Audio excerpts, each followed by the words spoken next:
ฮะหมูเพิ่นFCมื้อนี้พอกันเนาะลงมาจอบแหวเน้นอยู่นี่เนาะมื้อนี้ลงมาทางลุมเนาะทุกคนมื้อว่านี่ม้านกเจ้าเนาะลังนี่ลังทางหน้าแคมน้องนี่เนาะไว้มื้อนี้ลุ้นกันอีกเนาะสิม้านหยังเนาะย่ามตะลุมฮึทุกคนเฮ้ยม้านอีกแล้วโอ้โหหมูเพิ่นFCว้าโอ้มันลุกยังได้มื้อนี่เฮ้ยถึกลังนี่อีกแล้วทุกคนว่านี่ก็ลังนี่โอ้นกยังเนาะให้เบิ่งน้ำกันใกล้ๆทุกคนโอ้มันนี่ลีว่านี่ก็ลังนี่ถึกเนาะทุกคนมื้อนี้ถึกอีกแล้วโอ้มันโอ้ทุกคนเอ้ยมันโอ้นกอีสังนี่ตัวนี้นกเจ้าคือกันบ่ทุกคนนี่เนาะโอ้ว่านี่ก็ได้ตัวหนึ่งมื้อนี้ก็ถืออีกเนาะมานอลีทุกคนเอ้ยปลดกันเด้อโอ้ทุกคนเอ้ยมันมื้อนี้มันอีกแล้วโอ้ล้างกาวล้างเดิมอีกแล้วทุกคน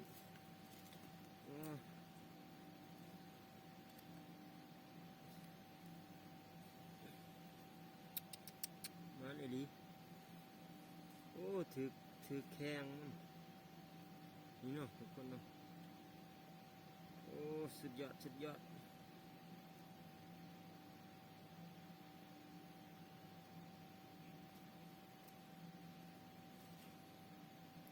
คนเลาะนี่เนาะทุกคนเนาะน่าจะเป็นนกคือเก่าแหละบอกหรือต่างเนาะห่างก่อน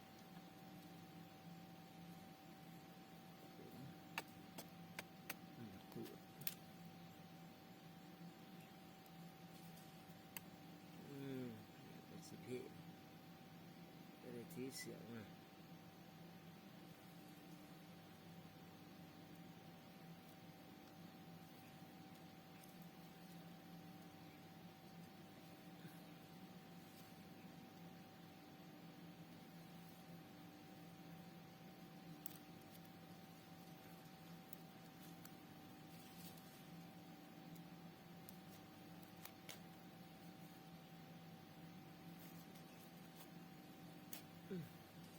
ห่างขึ้นเลยทุกคนนี่เนาะมันทุกคนเนาะปลดแล้ว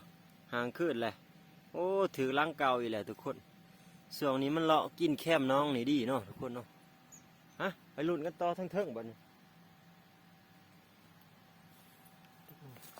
ลังนี่ก็โบราณเนาะไปลุ้นกันเนาะลังทางหนาโอ้มาในลีทุกคนมันเมื่อวานนี่ก็ถือเนาะวันนี้ก็ถืออีกโอ้ยามมาหอดผีเลยเนาะทุกคนเนาะมันมีลังได้ลันเนาะได้นกตัวเดียวอยู่โอ้สิบประมาณแบบว่ามันนี่เฮ้ยทุกคนเฮ้ยลังนี่ลันเฮ้ยใช้เข่งพร้อมโอ้สมาสิมานแท้ถือยังดิเฮ้ยเปิดรุ่นน้ำกันทุกคนตัวยังเนาะโอ้ยนูโอ้นูทุกคนโอ้มันว้ามันนี่มันคักทุกคนนี่นกย่างตัวหนึ่งนกเจ้าอันนี้นูผ่านโอ้ทุกคนนี่เนาะโอ้มันโอ้มันนี่สองแต้มเลยกดกันเด้อเฮ้ยลังกระลันโอ้ลันเป่าวะปลดตัวนี้ก่อนโอ้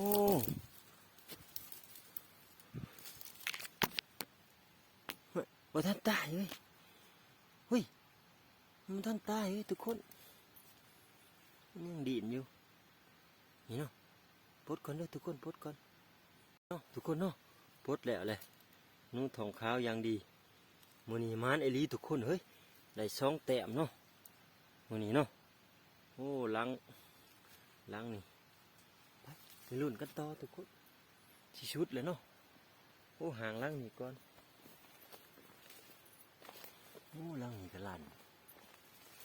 เป่าเนาะนี่เนาะเฮ้ยป้องไว้นี่เนาะ ห่างขึ้นก็เด้อทุกคนเด้อนี่เนาะโอ้ลานเป่าห่างขึ้นแหละทุกคนเอ้ยไปลุ้นกันต่อเนาะมื้อนี้มานแหละมานคักตัวนี้2 แต้มหลังนี้ก็บ่รันเนาะยังคือเก่าคุณเนาะ3 หลังสุดท้าย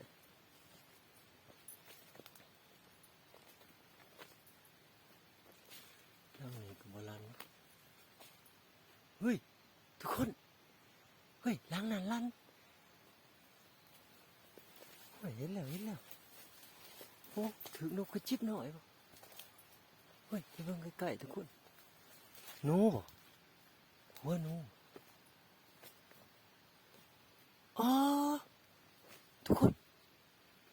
เฮ้ยถึงหนูแต่มีแนวโอ้คอขาดทุกคนเลยนี่เนาะโอ้คอขาดเลยทุกคนเฮ้ยนี่เนาะโอ้โหหนูหน่อยขั้นแหวใหญ่ทุกคนมันเนาะมื้อนี้เป็นน้ำมันพ้นบ่ตกมันแดดนี่เนาะทุกคนเนาะถืออยู่ลุม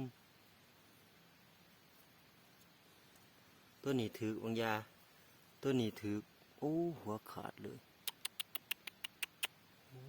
ตัวน้อยแต่ว่าตุ๋ยดีเนาะทุกคนเนาะมื้อนี้3 แต้มทุกคนเอ้ยพี่หัวมันอยู่พี่โอ้บ่เอาดอกหัวมันนี่เนาะนี่โอ้หนูพระหน่อยตัวนี้เนาะทุกคนเนาะ